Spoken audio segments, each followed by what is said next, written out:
Aujourd'hui, nous allons aborder la partie chimie organique, programme terminal D et C, et plus précisément les alcools. Les alcools, on va d'abord définir, on va faire un petit rappel avant de passer aux activités d'application et aux situations d'évaluation. Donc, on va rappeler la définition d'un alcool, comment on peut nommer les alcools, c'est-à-dire la nomenclature, et étudier également les propriétés des alcools et quelles sont les classes d'alcool qu'on peut rencontrer. Quelles sont les réactions d'oxydation qu'on peut réaliser avec les alcools. Donc, voici un peu le déroulé de notre cours de ce matin sur les alcools. Alors, en petit 1, on va définir, petit 1, définition. C'est quoi un alcool? Définition.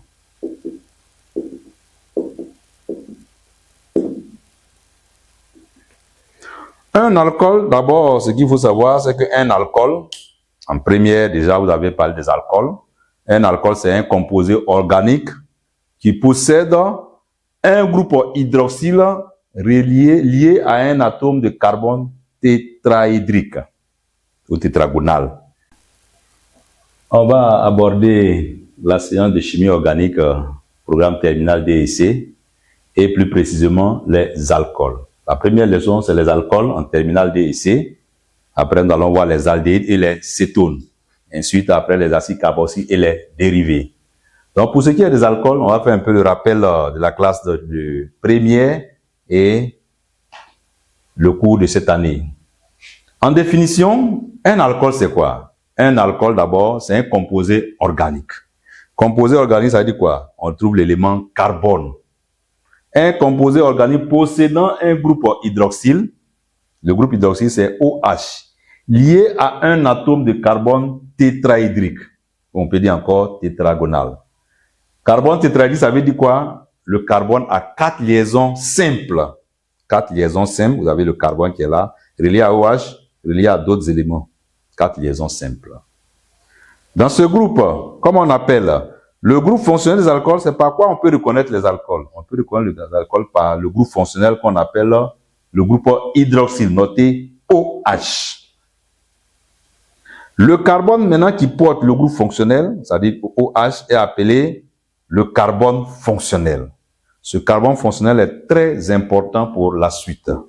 Pourquoi? Parce que c'est grâce à ce carbone-là qu'on va identifier la classe de l'alcool. La classe de l'alcool. Donc, ce carbone est appelé le carbone fonctionnel. Le OH est appelé le groupe fonctionnel. Quelle est la formule générale des alcools? Les alcools ont pour formule générale CnH2n plus 1OH. CnH2n plus 1, c'est quoi? C'est un groupe alkyle qui a pour formule CnH2n plus 1, qu'on peut souvent représenter par ROH. Formule brute. La formule brute, en associant le H à 2N plus 1, on obtient CnH2n plus 2O. Donc, vous avez la formule brute, la formule générale. Souvent, on utilise pour pouvoir déterminer la formule d'un alcool correspondant. Une fois nous avons rappelé la formule brute, nous allons passer à la nomenclature. Comment je peux nommer un alcool? Comment je peux nommer un alcool? Si j'essaie de nommer les alcanes, je peux nommer un alcool facilement. Comment on peut nommer un alcool? L'alcool, vous allez chercher d'abord le nom de l'alcane qui correspond. Le nom de l'alcane qui correspond à la chaîne carbonée. Une fois j'ai identifié le nom de l'alcane, je fais quoi? Je supprime le E final de l'alcane et je vais remplacer par le suffixe ol.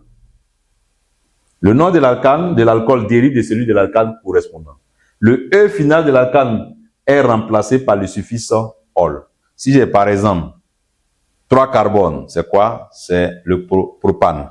Propane, je fais quoi? J'enlève le E final et ça fait propanol. Si j'ai éthane, j'enlève le E. Éthane, c'est 2 carbones, j'enlève le E final et ça s'appelle éthanol. Donc voilà, chaque fois j'enlève le E de l'alcane correspondant et je remplace par le suffixe ol.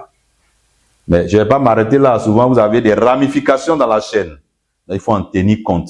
Et il faut en tenir compte de la position du carbone fonctionnel aussi. La position du carbone fonctionnel.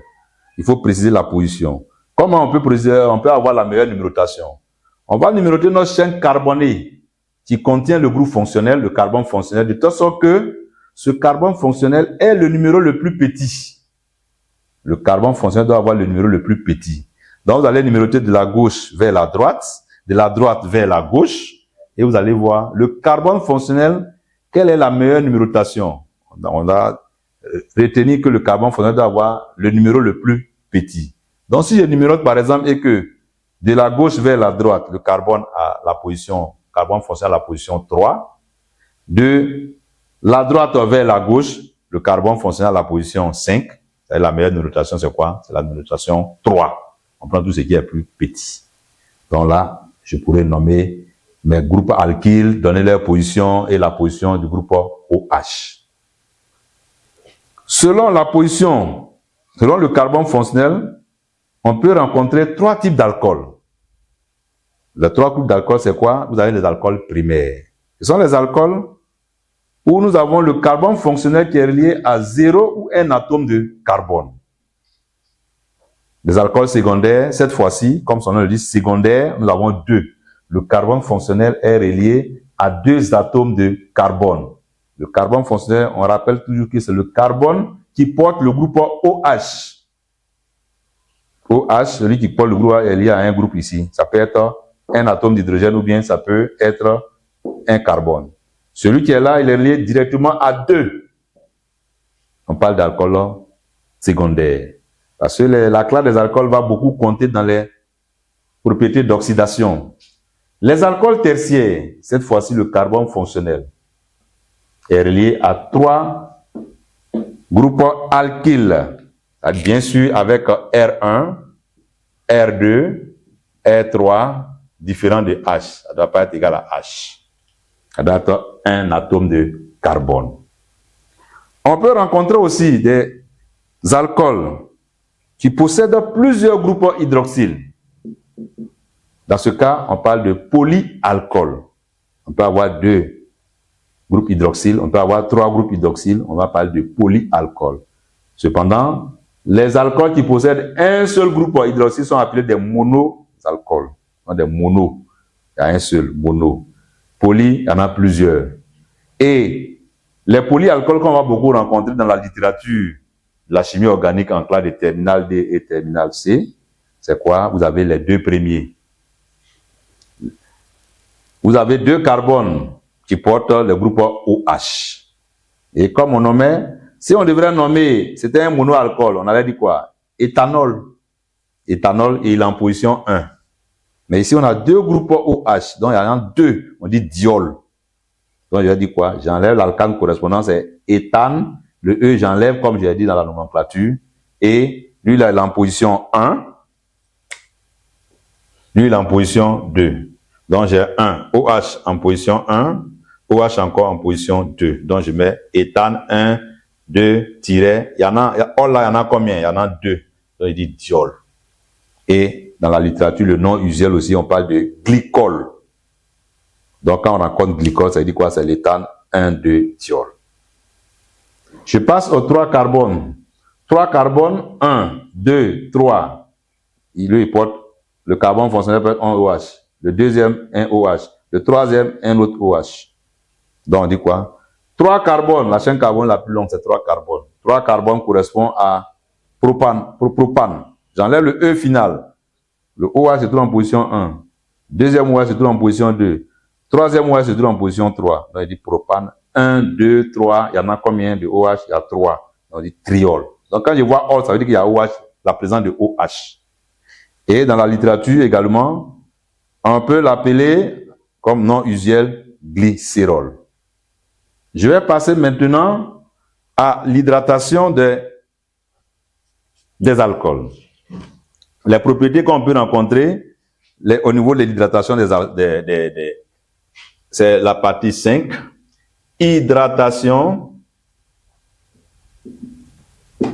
des alcènes. Comment on peut obtenir les alcools? On peut obtenir les alcools à partir de l'hydratation des alcènes. Alcènes, je ne dois pas oublier les alcènes. Qu'est-ce qui fait la particularité des alcènes? Les alcènes possèdent une double liaison. Dans les alcènes, leur formule d'abord alcène, il peut rappeler alcène, formule brute. Formule brute, c'est quoi? CnH2n. Caractérisé par quoi? Par la double liaison entre carbone. Voilà, la double liaison, c'est ça qui fait leur spécificité.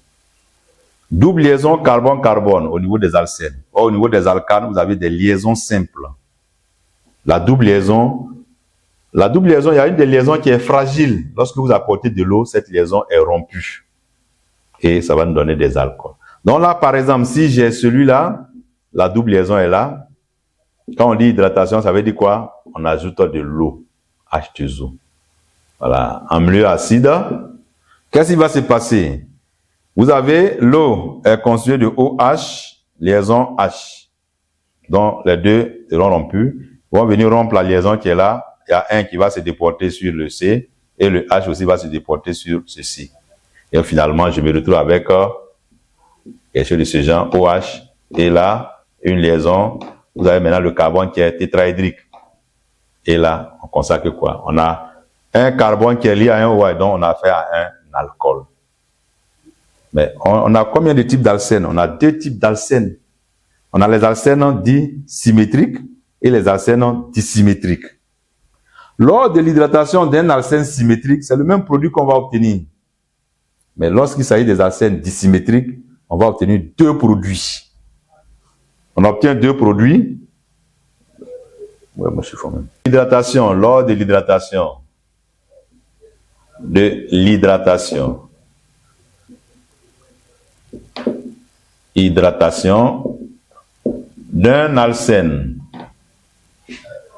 alcène dissymétrique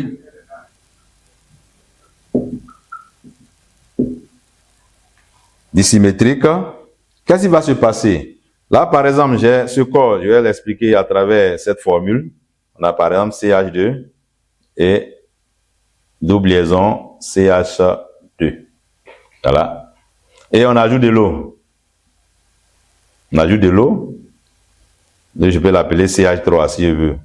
Par exemple, vous avez ça, c'est quoi? C'est l'alcène qui possède 3 carbones. Donc, propane, donc c'est le propène. Voilà, le propène qui est là. Qu'est-ce que je fais? H2O. On a le OH, on a dit quoi? Vous avez un OH qui va occuper celui-là.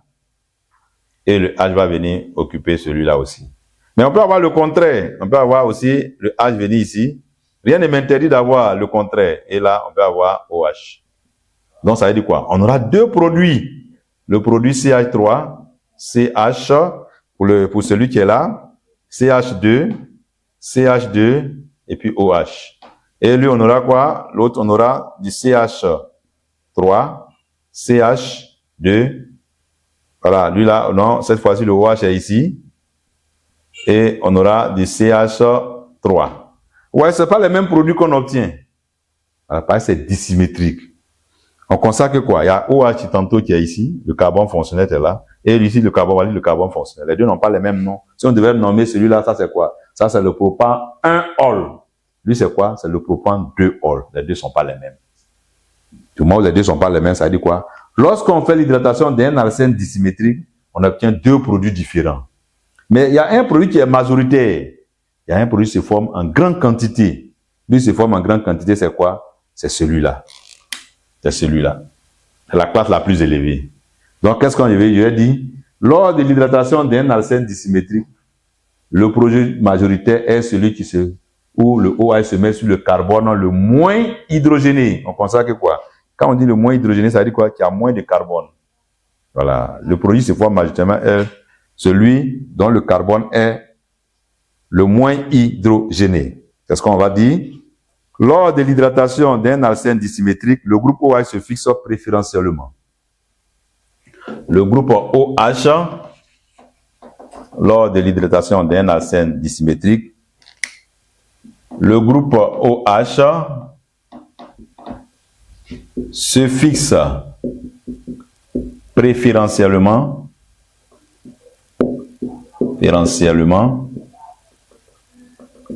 sur l'atome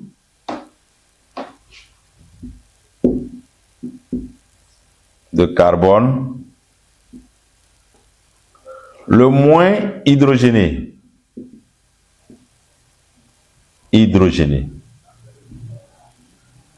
Atome de carbone le moins hydrogéné. Et c'est cette règle-là qu'on appelle la règle de Markov-Nikov. La règle de Markov-Nikov. Il y a toujours un qui est majoritaire. On obtient deux produits, mais il y a un qui est majoritaire. Et lui qui est majoritaire, c'est lorsque le groupe OH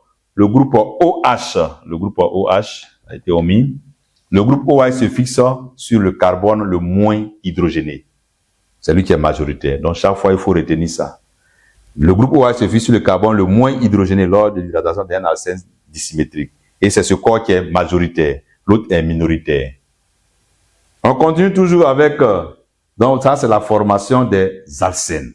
Formation des alcools. Ça se fait à partir de quoi? J'ai aussi sauté le A, hydratation. Hydratation des alcènes. Ça, c'est la formation des alcools. Ça se fait à partir de l'hydratation des alcènes. Mais on peut avoir aussi la formation d'alcool à partir de quoi? De la fermentation des jus sucrés. Voilà, là, on va l'aborder à travers les exercices. Fermentation des jus aussi, on peut avoir la formation d'alcool. Les jus sucrés, on peut avoir quoi? Glucose, fructose. On fait la fermentation, on les appelle les sucres fermentescibles. Lorsqu'on fait la fermentation, en présence d'enzymes, on peut obtenir l'alcool, l'éthanol par exemple. Une fois nous avons fini avec l'hydratation des alcènes, on va passer à la dernière propriété, à l'avant-dernière propriété, c'est-à-dire l'oxydation ménagée des alcools. Oxydation ménagée des alcools. 6. Oxydation ménagée des alcools. L'oxydation ménagée des alcools. L'oxydation ménagée des alcools, on dit oxydation ménagée. C'est quoi une oxydation ménagée? C'est une oxydation au cours de laquelle la chaîne carbonée est conservée. L'oxydation est dite ménagée lorsque la chaîne carbonée n'est pas détruite. Une oxydation ménagée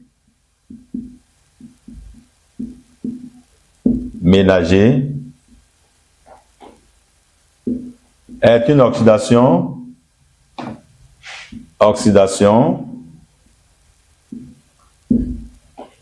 au cours de laquelle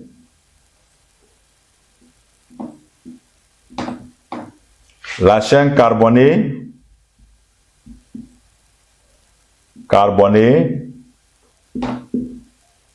est conservée ou est conservée. La chaîne carbonée est conservée ou bien la chaîne carbonée n'est pas détruite. Voilà.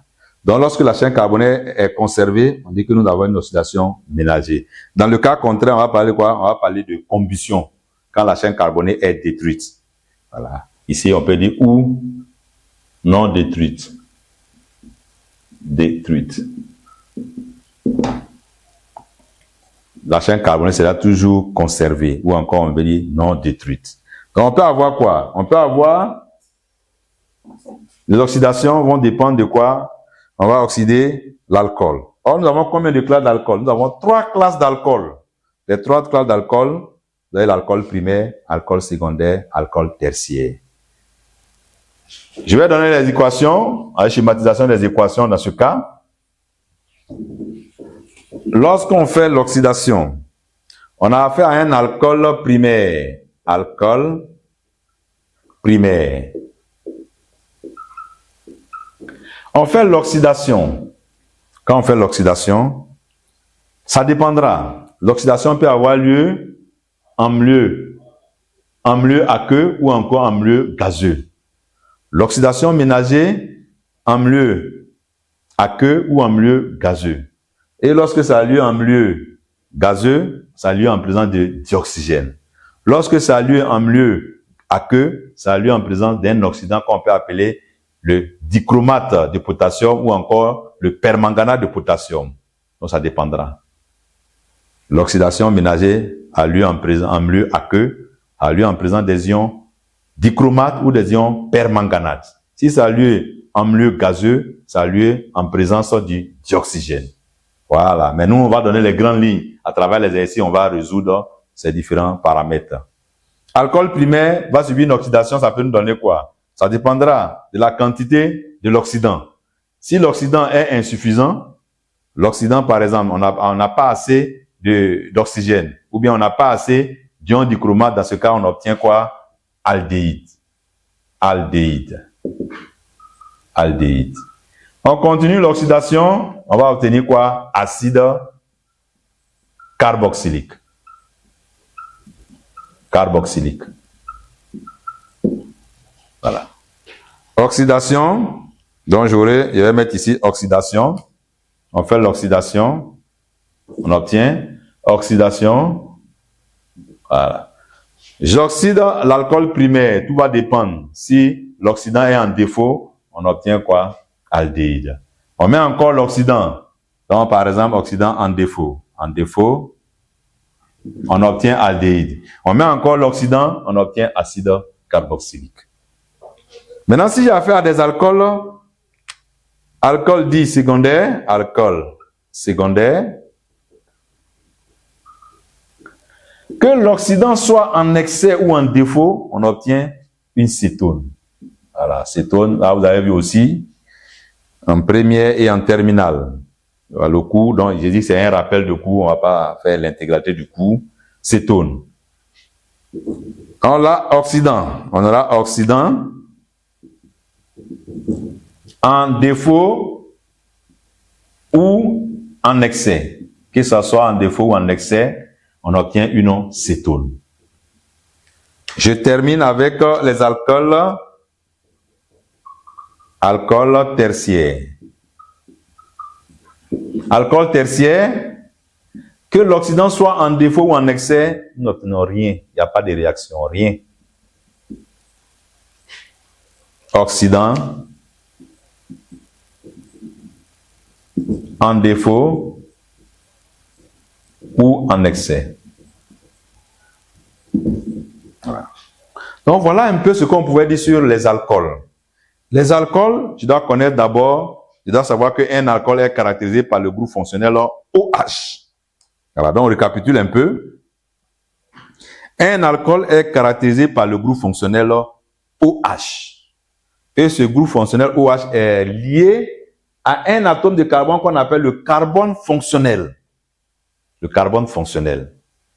La formule générale des alcools, c'est quoi? CnH2n plus 1 OH. Ou en formule brute, on peut dire CnH2n plus 2 O. Maintenant, si je veux nommer les alcools, je fais quoi? Je vais nommer les alcools, je vais numéroter la chaîne carbonée la plus longue, qui correspond à l'alcane. Maintenant, je prends le nom de l'alcane qui correspond à cette chaîne carbonée, je fais quoi? J'enlève le E final et je remplace par ol. Alcane, j'enlève le E, je remplace par ol.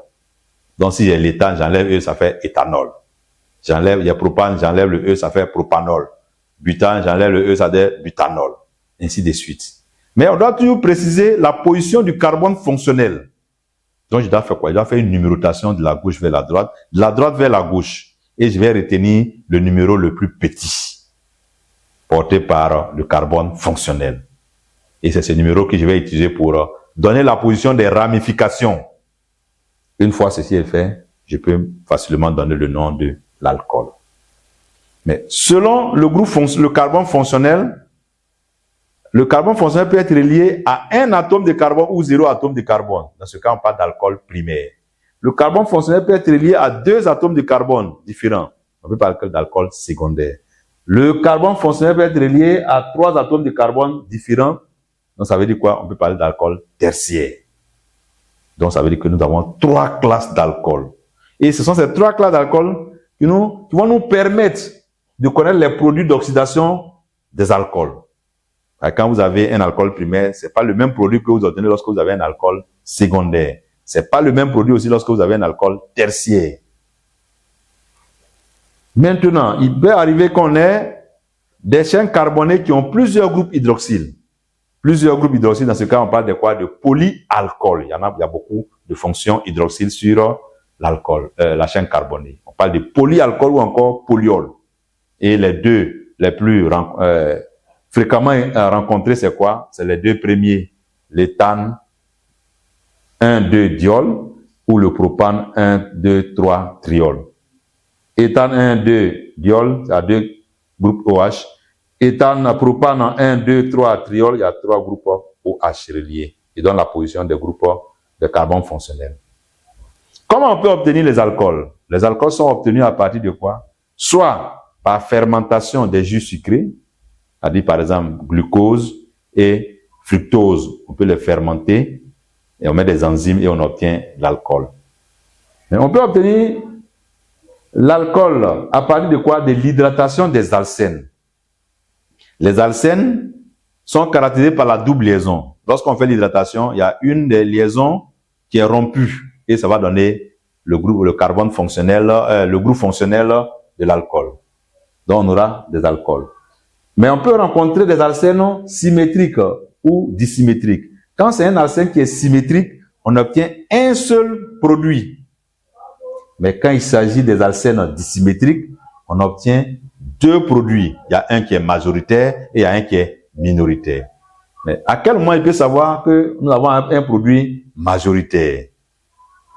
Là, vous allez appliquer la règle de Markov-Nikov. Lui qui est majoritaire, c'est celui où on a le OH qui est fixé sur le carbone le moins hydrogéné. Le majoritaire, c'est celui où on a le OH qui est fixé sur le carbone le moins hydrogéné. Donc l'autre, ça sera le minoritaire. Les propriétés des alcools, qu'est-ce qu'il peut avoir comme propriété? Il y a une des propriétés qu'on n'a pas émis ici. On peut avoir la déshydratation, ici aussi. On peut enlever l'eau sur l'alcool. Dans ce cas, on va obtenir soit un éther oxyde ou on va obtenir un alcool. Donc ça dépend. Si la température est élevée, on va obtenir le produit qu'il faut. La température est moindre, on va obtenir le produit. Donc vous avez la déshydratation qu'on peut avoir aussi comme propriété. Mais la deuxième propriété elle est beaucoup fréquente, c'est quoi? C'est l'oxydation ménagère des alcools. L'oxydation ménagère, c'est quoi? C'est l'oxydation au cours de laquelle la chaîne carbonée est conservée. Ou encore, il peut dire quoi? L'oxydation ménagère, c'est l'oxydation au cours de laquelle la chaîne carbonée n'est pas détruite, elle est conservée. L'oxydation peut avoir lieu dans deux milieux différents. On peut faire l'oxydation en milieu gazeux, c'est-à-dire quoi? En présence du dioxygène. Et on peut également faire l'oxydation en milieu aqueux. Et quand c'est en milieu aqueux, on prend comme oxydant l'ion dichromate et l'ion permanganate. On va écrire les équations au cours des exercices. Et selon le milieu, vous pouvez écrire l'équation. Maintenant, quels sont les produits que je peux obtenir? Les produits que je peux obtenir au cours de l'oxydation. Tout va dépendre de la classe de l'alcool. Lorsque nous avons fait à un alcool de classe 1, c'est-à-dire alcool primaire, lorsque l'oxydant est en défaut, on va obtenir un aldéhyde. On met l'oxydant encore, on peut obtenir acide carboxylique. Maintenant, si on a fait un alcool secondaire, que l'oxydant soit en défaut ou en excès, on obtient toujours une cétone. Pour les alcools tertiaires, nous n'avons même pas de réaction. C'est-à-dire que quoi? Au cours de l'oxydation d'un alcool tertiaire, vous n'avez pas de changement. On n'obtient rien. Donc voilà en gros le résumé sur les alcools. Nous avons donné un peu le résumé et on va passer à la série des activités d'application et ensuite les situations d'évaluation pour voir est-ce que vous avez bien cerné votre cours sur les alcools. Tout à partir des alcools. Après les alcools, on va parler des cétones et des aldéhydes, c'est-à-dire des composés carbonylés. Composés carbonylés, je vais parler après des acides carboxyliques et autres. Mais si je n'ai pas de notions sur les alcools, je serai un peu perdu. Donc, il faut bien suivre les activités d'application et les situations d'évaluation. Voilà ce qu'on peut dire sur le résumé. Merci.